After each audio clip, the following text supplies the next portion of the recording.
আজিৰ প্ৰথমটো খবৰ হৈছে ৫,০০০ টকালৈকে হ্ৰাস পালে প্ৰতি ১০ গ্ৰাম সোণৰ মূল্যত ৪৮ ঘণ্টাৰ ভিতৰত আৰু হ্ৰাস পোৱাৰ সম্ভাৱনা। কৰোনাৰ সংকটকালত বিনিয়োগকাৰীয়ে সোণক আটাইতকৈ সুৰক্ষিত বিকল্প ধন বিনিয়োগৰ মাধ্যম হিচাপে গণ্য কৰিছে আৰু ফলত লকডাউনৰ সময়ত সোণৰ দাম প্ৰতি ১০ গ্ৰামত ৫০,০০০ টকাৰ ওপৰলৈ যোৱা পৰিলক্ষিত হৈছিল। কিন্তু পৰৱৰ্তী সময়ত ক্ৰমান্বয়ে সোণৰ মূল্য হ্ৰাস পোৱা পৰিলক্ষিত হ'ল আৰু যোৱা ছেপ্টেম্বৰ মাহৰ পিছৰ পৰাই ১০ গ্ৰাম সোণৰ মূল্য ৫,০০০ টকা পৰ্যন্ত হ্ৰাস পাইছে।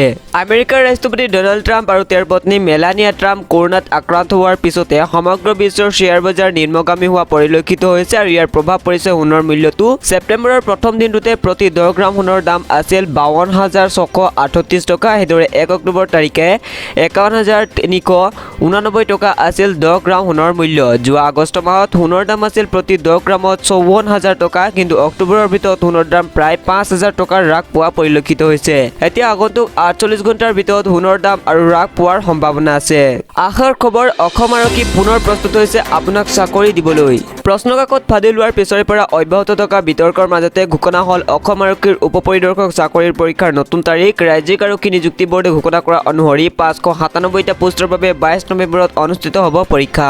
উল্লেখযোগ্য যে ২০ ছেপ্টেম্বৰত এই পৰীক্ষা অনুষ্ঠিত হৈছিল যদিও পৰীক্ষা কাকত ফাদিল লোৱাৰ পিছতে আধাতে পৰীক্ষা সামৰিবলগীয়া হয় আৰু ৰাজ্যিক আৰক্ষী নিযুক্তি বৰ্ডে সকলো প্ৰাৰ্থীকে নিকাভাৱে পৰীক্ষা অনুষ্ঠিত কৰিবলৈ বুলি নিশ্চিত প্ৰদান কৰিছে আৰু ইফালে ৩০ নৱেম্বৰৰ ভিতৰতে নিযুক্তি প্ৰক্ৰিয়াও সম্পন্ন হ'ব বুলি ইতিমধ্যে ঘোষণা কৰিছে ৰাজ্যৰ বিত্তমন্ত্ৰী হিমন্ত বিশ্ব শৰ্মাই। উল্লেখযোগ্য যে পৰীক্ষাৰ প্ৰশ্নকাকত ফাদিল হোৱাৰ ঘটনাই দিল্লী, দিছপুৰ সকলোতে কঁপনিৰ সৃষ্টি কৰিবলৈ সক্ষম হৈছে আৰু ইতিমধ্যে ২০ৰো অধিক লোকক গ্ৰেপ্তাৰ কৰাৰ লগতে বিজেপিৰ এগৰাকী ৰাষ্ট্ৰীয় বিষয়ববীয়া জড়িত নেতা দিবন ডেকাক আৰক্ষীয়ে গ্ৰেপ্তাৰ কৰিছে।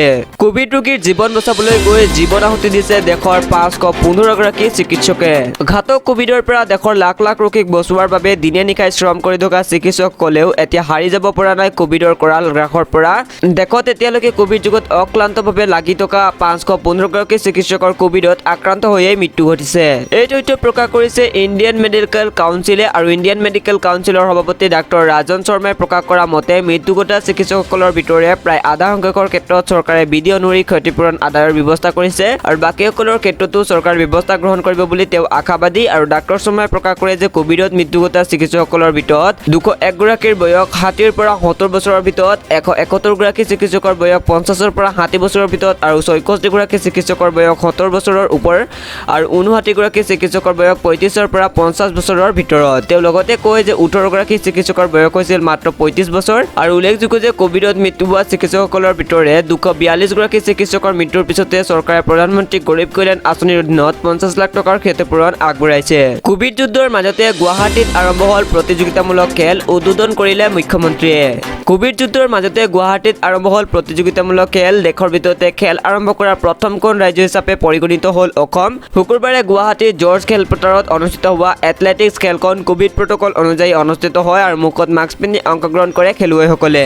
এদিনীয়া প্ৰতিযোগিতাখনৰ ৫টা ইভেণ্টত অসমৰ বিভিন্ন প্ৰান্তৰ খেলুৱৈয়ে অংশ লৈছিল আৰু শুকুৰবাৰৰ প্ৰতিযোগিতাখন আনুষ্ঠানিকভাৱে উদ্বোধন কৰে অসম অলিম্পিক সত্তাৰ সভাপতি তথা মুখ্যমন্ত্ৰী সৰ্বানন্দ সোণোৱালে। ভাৰতীয় এথলেটিক্স ফেডাৰেচনৰ মুৰব্বীয়ে জনোৱা মতে কোভিড যুদ্ধৰ মাজত গুৱাহাটীৰ এইখনেই দেশৰ প্ৰথমখন প্ৰতিযোগিতামূলক খেল। আমন্ত্ৰণীমূলক এথলেটিক্স প্ৰতিযোগিতাখন অসম এথলেটিক্স সংস্থাই, অলিম্পিক সংস্থা, ক্ৰীড়া সঞ্চালকালয় আৰু অসম ক্ৰীড়া প্ৰাধিকৰণৰ উদ্যোগত অনুষ্ঠিত কৰে। শুকুৰবাৰৰ উদ্বোধনী অনুষ্ঠানত অসম অলিম্পিক সন্থাৰ সভাপতি মুখ্যমন্ত্ৰী সৰ্বানন্দ সোণোৱাল, সাধাৰণ সম্পাদক লক্ষ্য কোঁৱৰৰ উপৰিও মন্ত্ৰী সিদ্ধাৰ্থ ভট্টাচাৰ্য, ২ সাংসদ ভুৱনেশ্বৰ কলিতা, কুইন ওজা, প্ৰাক্তন আন্তঃৰাষ্ট্ৰীয় ফুটবলাৰ গিলবাৰ্ট চাংমা আৰু এছিয়ান গেমছত অংশ লোৱা এথলীট তৈবুন নিছা উপস্থিত আছিল। কোভিডৰ চিকিৎসাত ICMRৰ এণ্টিচেৰাই দেখুৱাইছে আশাৰ ৰেঙনি। বিশ্বৰ বিজ্ঞানী মহলে কোভিডৰ দৰৱ অথবা ভেকচিনৰ সন্ধানত দিন ৰাতি একাকাৰ কৰি দিয়াৰ সময়তে ভাৰতৰ চিকিৎসা গৱেষণা পৰিষদে কোভিডৰ এক বিশেষ চিকিৎসা পদ্ধতি আৱিষ্কাৰ কৰি এই বিষয়ত নতুন আশাৰ ৰেঙনি কঢ়িয়াই আনিছে। ICMR চিকিৎসা বিজ্ঞানী ডাক্তৰ সমীৰণ পাণ্ডাই প্ৰকাশ কৰা মতে ICMR হায়দৰাবাদৰ বায়'ফাৰ্মাচিউটিকেল কোম্পানী বায়'লজিকেল লিমিটেডৰ সহযোগত এবিধ বিশেষ উপাদান প্ৰস্তুত কৰিবলৈ সক্ষম হৈছে। এণ্টিচেৰা নামৰ এই উপাদানবিধ কোভিড ৰোগীৰ দেহত বেজীৰ সহায়ত প্ৰৱেশ কৰোৱাই সুফল লাভ কৰিব পৰা যাব বুলি পাণ্ডেই আশা প্ৰকাশ কৰে আৰু তেওঁ লগতে কয় যে এণ্টিচেৰা নামৰ উপাদানবিধ প্ৰথম অৱস্থাত ঘোঁৰাৰ দেহত প্ৰয়োগ কৰি সুফল পোৱা গৈছে আৰু এণ্টিচেৰাই কোভিড ৰোগীৰ দেহত কৰোনা ভাইৰাছৰ বিৰুদ্ধে যুঁজ দিব পৰা এণ্টিবডি সৃষ্টি কৰিব বুলি তেওঁ কয়। প্ৰথমে জন্তুৰ দেহত পৰীক্ষা কৰাৰ পিছতে এই উপাদানবিধ মানৱ দেহত প্ৰয়োগ কৰা হ'ব বুলি পাণ্ডেই মন্তব্য কৰে আৰু তেওঁ লগতে কয় যে উপাদানবিধ মানুহৰ দেহত প্ৰয়োগৰ বাবে ড্ৰাগছ কণ্ট্ৰলাৰ জেনেৰেলৰো অনুমোদনৰ প্ৰয়োজন হ'ব।